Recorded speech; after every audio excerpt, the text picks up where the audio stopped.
I've been eyeballing the Elkhorn Crest Trail for years. Located in remote eastern Oregon in the Elkhorn Mountains between Baker City and LaGrande, at 23 miles with 2,300 feet of climbing, this trail isn't necessarily one of the hardest looking rides out there until you factor in the average 8,000 foot elevation, which is a bit much for us who live near sea level. Also, this place is not easy to get to because it's 4 hours from everywhere. And it's not easy to ride this trail because just getting up onto the crest in order to start the ride is a bit of a logistical and operational hurdle. This trail has to be ridden as a shuttle if you're going to do the entire crest in one day. We camped out at the Anthony Lakes campground on the northern terminus of the trail, and it took us an hour of grinding up really chewed up and barely passable Forest Service roads to get us to the south side of the trail at Marble Point. We had 2 shuttle rigs and then a 3rd fetch rig at the campground. There is no longer a local shuttle service for mountain bikers, so if you're going to ride this trail, you'll need to set up your own caravan to get here. If you think you're going to use your e-bike and self-shuttle, then I hope you have an extra battery, because you're going to need it. You'd be looking at a minimum 40-mile loop with 6,000 feet of elevation gain to do this without a shuttle. Now that I've got all the disclaimers out of the way, it sure is beautiful here at the start of this trail. Starting out at 7,500 feet elevation, the trail will very gradually gain 1,000 feet over the next 5 miles. Seriously, I've never driven it. I don't know if I've ever ridden a trail this gradual. The overall grade of the entire climb is a middle sprocket climb, as in you'll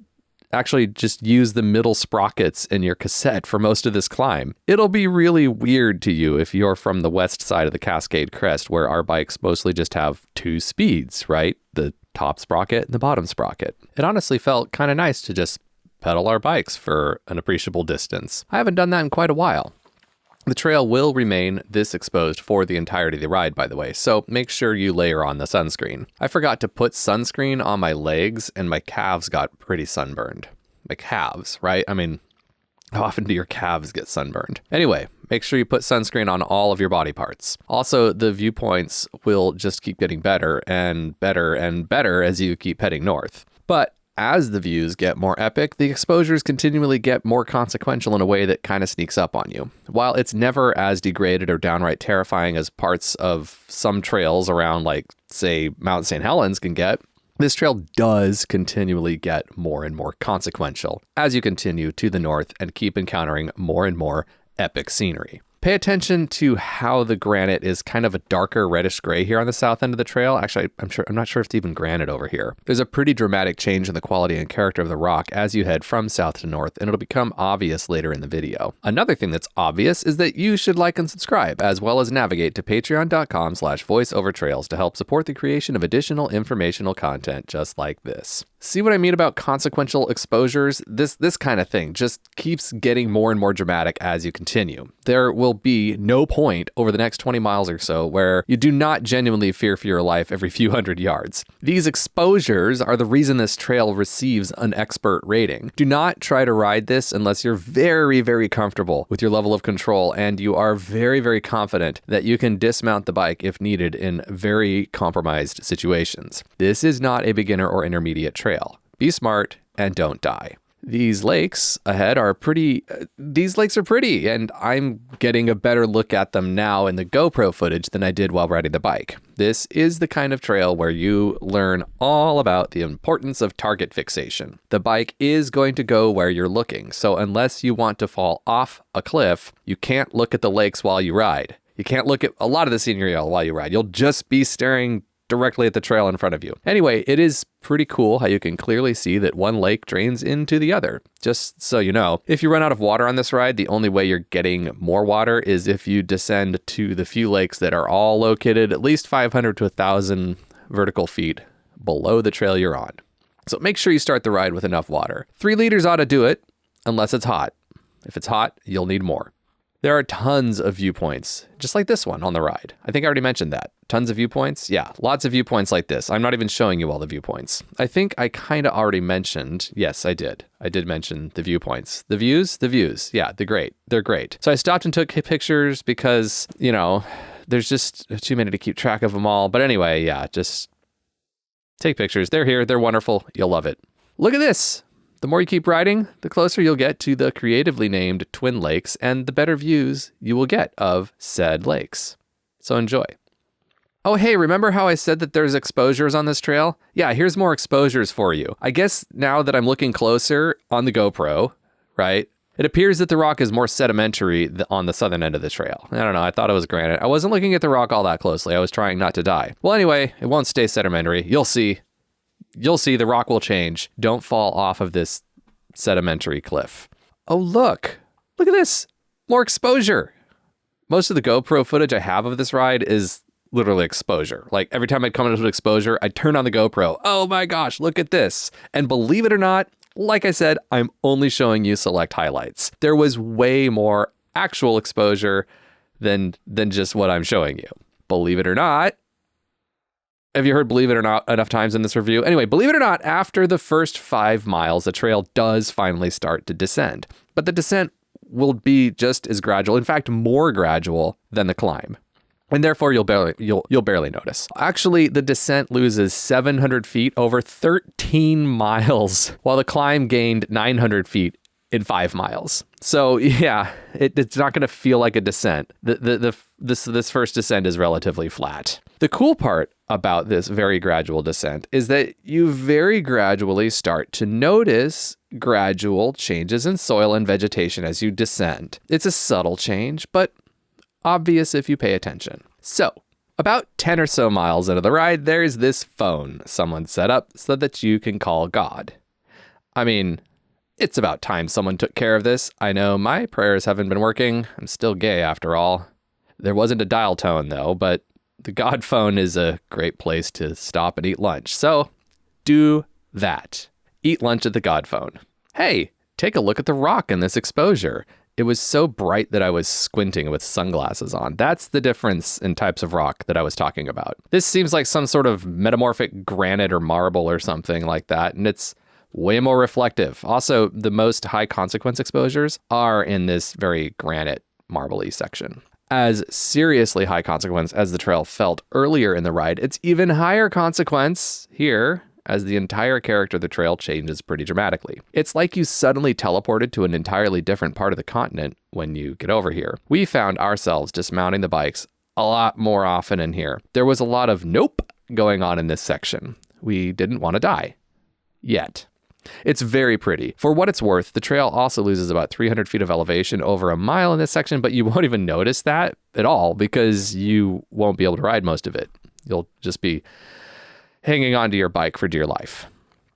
This ATV track you'll cross represents the beginning of about 900 feet of climbing over the next 2 miles. I'll mention again that even though the raw numbers on this trail look moderately easy, the elevation is going to get you if you're not acclimated. That said, it's still not the worst ride I've been on as far as difficulty is concerned. There is a 5-mile section of the trail right after this point that goes through the very edge of a very, very poorly sited wilderness area. Seriously, the trail goes through the very, very edge of this wilderness area. So no thought was put into any other user group who might want to come up here and use this trail when they drew the boundaries of this poorly designated wilderness area. You're not allowed to ride a bike in the wilderness area. Walk your bike through the wilderness area.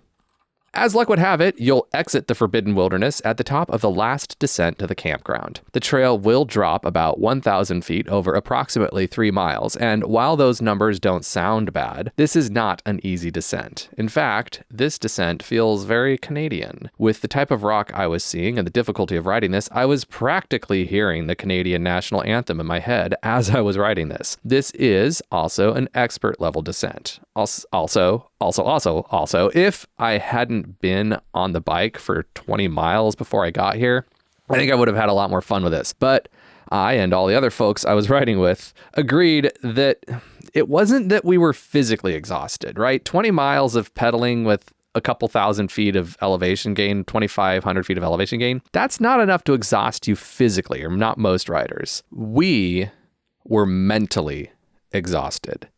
just mentally exhausted. And that was from managing all the exposure, again, the exposure for all those miles. Because every time you come up to one of those little cliff edges, every time you come up to one of those very high consequence features, you have to put a lot of thought into it. You have to do a lot of mental energy and a lot of risk analysis. Eventually, doing 20 miles of that will wear your brain out. So I approached this descent with a worn out brain. And that's too bad, because this descent is an epic descent. It has all the things one needs for super epic, chunky Gnarfest.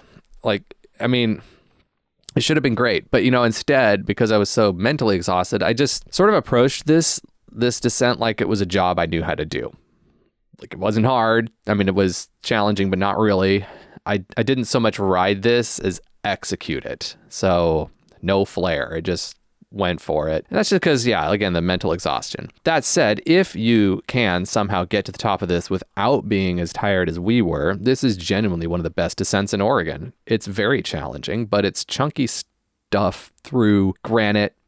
And it even has some pretty nice looking slabs that seem like they would be fun if I were in the right mind space. That's another thing to keep an eye on as you look out across these mountains. There's a lot of fun looking granite slabs everywhere. You'll definitely want a full suspension bike for this trail, and you'll appreciate having something more than 140 millimeters of travel front and back if you can swing it. I was using all my bike management tricks in order to keep moving on this. And that's the other thing. I mean, you don't want to be too exhausted when you hit a trail like this, because it is a descent that takes you have to put some output in order to get the bike down it, in order to handle the bike correctly. I guess the most important thing to keep in mind about this trail is that the tech it's just relentless, right? It's only 1,000 feet of descent, but it's like 1,000 feet of just relentless tech.